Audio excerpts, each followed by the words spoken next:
Good morning, everyone, and Happy New Year. This is a podcast from the Child Rights Reporting and Activism Group 5 of the Journalism and Media Studies, JMS 323. My name is Adelabu David, and with me are Okaimoh Mehlohdy and Nwosa Chidinma. Okay, we'll be addressing issues pertaining to child rights. These issues spawn from diverse facets of life that has affected the well-being of children around Nigeria. Mehlohdy, over to you. Alright, so I'll be talking about online predators and children's safety online. And this is very important because many children these days spend a lot of time online. And online predators simply are adults who abuse children, who use the internet to target these children. They try to build the children's trust by pretending to be their friends, pretending to be their classmates, so they can build that trust with the children, right? And they use social media apps, they use messaging platforms, they use gaming platforms. That's a very common one. And when they start, they don't just start with abuse directly, right? They, like I said, they build trust with the children, first of all. Then the conversation starts to become inappropriate. And most of these children, I feel they're often reluctant to talk about this because they feel, okay, there's a certain type of shame attached to it, or that their parents might shift the blame towards them, and so they don't talk about it as much as they should. Alright, so the media has very important roles to play when it comes to online predators. First of all, they have to create awareness about this topic by educating parents, educating children, educating families about online predators and how they operate. The journalists also have roles to play. They have the role to play by responsibly reporting these cases in a way that the children's information is not leaked. Personal information about them are still, protected. Media also has another role to play by holding authorities responsible, holding those who have control over these apps accountable too, as well as policymakers. And we notice that the more media reports cases like this, certain victims of these cases are encouraged to come forward and talk about their own experiences with this and with online predators. And so we can see that this is a very important case as well, and the media should not overlook it. Right, over to my colleague. Okay, so one quick question. Since these predators are born out of the existence of social media apps, do you feel, or what do you think the media can do in relation to the admins, in relation to the owners of these apps? Like, what can they do to project these issues to the owners of the apps in helping, in curbing the issue of online predators? Yeah. Okay, so like I said, most of these online predators, they pretend to be like the children's ages. Meanwhile, they might be over 30s, just so they can abuse them and they can target them. So I feel like for these social media platforms or gaming platforms, there should be strong verification measures in place to ensure that these people, their ages are checked before they create accounts to interact with these people. For these platforms, they usually have age limits, or some may not, but there should be verification measures in place. Yes, to ensure that they are their actual ages, so that these children. Great. And also, investigative journalism should come to play here, because these issues, most of the predators go incognito, like they hide their identity. So it will be, most times it's a recurring issue. A predator might also come back for another victim. So most times, or I feel that investigative journalism will come to play. Journalists should adopt this style of reporting, so it helps bring the faulters to the limelight. My colleague here, Chidinma, has something to say concerning this. There's another form, which is sexual abuse. And sexual abuse or child molestation is the inappropriate touching and being engage the child who cannot emotionally or legally give consent. It involves touching, coercion, grooming a child. And it's so sad that majority of the children nowadays, they are being harassed, sexually abused by family members. In most cases, it's family members, people that these children are taught to trust. And to me, I think one of the most harmful forms of this child abuse is child marriage. Because in child marriages, we see where children, young girls, are being forced into marriages. And in a marriage, you're legally binded with this person. You have to kind of give the other person sexually because that's their right in marriage. And so these children are forced to have sexual intercourse with people older than them. Just like because they paid your bride price, they feel entitled to your body, to everything. And so these children lose a lot. They have physical trauma like BDF, go through a lot of psychological trauma. I think another interesting case we see on this is Ochaya's case. We have to rest in peace. Justice Ochaya. It was so sad because perpetrators of this thing were her family members, her uncle and her cousin. And it was sad that even her own auntie was not able to bring justice to her, was not able to protect her. And personally, I feel children they're supposed to be guarded, supposed to be protected from all these people. And the media has a lot to play here. I think even in Ochaya's case, we saw the media play its role where there were campaigns and movement online, and it helped bring the case back up where you saw Natasha talking about the case in court. And it was very interesting, and I think the media has to they have a role to play when it comes to enlightening the public about children, sexual topics and what to avoid. But I feel like majority of these children don't even know anything that has to do with sex education. Don't know anything that has to do with sex education. I think children, that's the thing. The parents have neglected that aspect, and they're like, oh, my child shouldn't know anything about sex. Like, no. Most times it's even the parents' fault because they don't allow them associate with agents of socialization. Like, just to come back, doesn't come out. There's no compassion.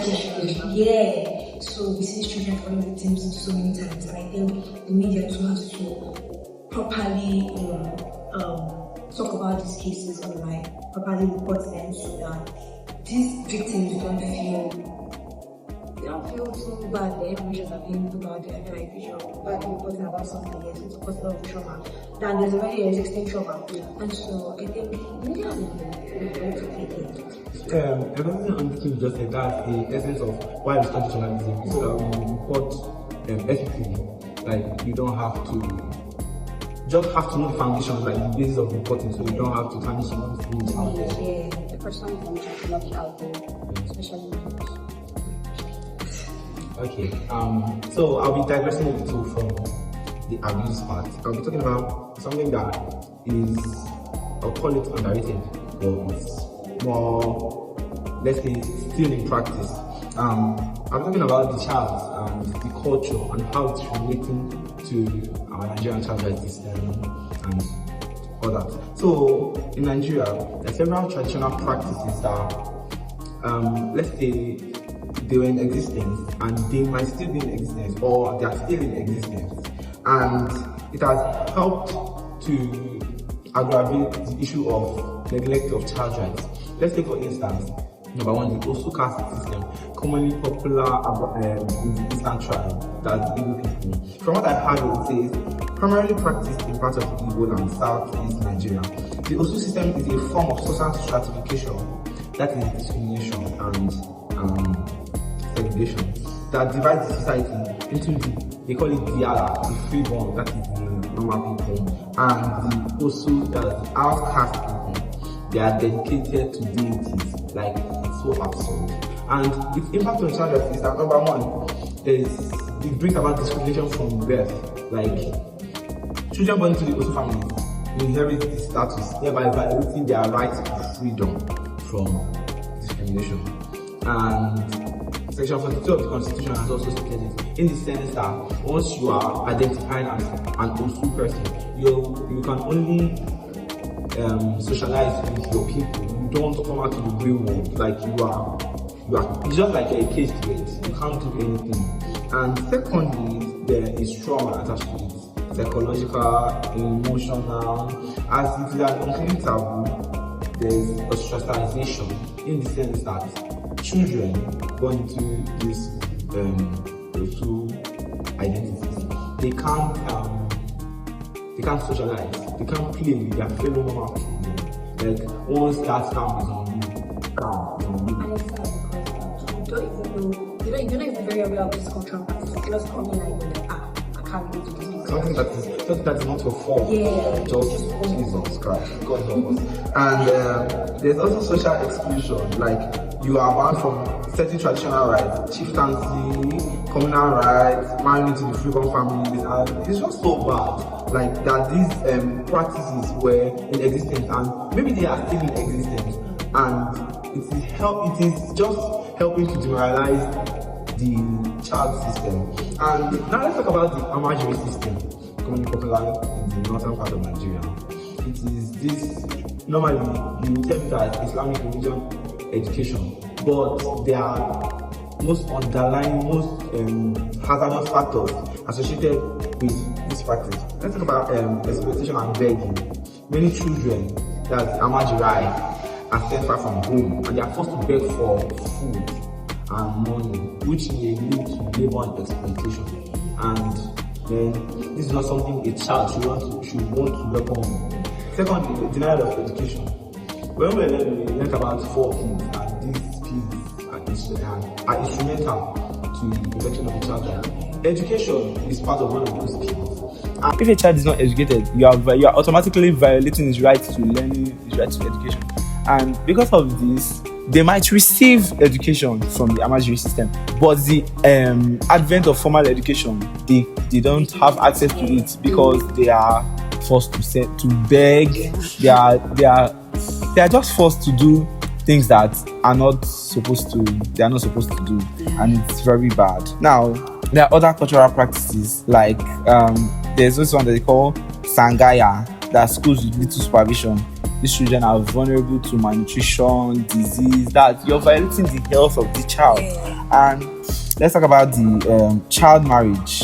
It robs the, as my colleague had earlier said, it robs the girl child of her education and exposes her to health risks such as VVF, vesico-vaginal fistula, and also this female genital mutilation, also that they are saying it helps prevent the girl child from being promiscuous in future. And how now?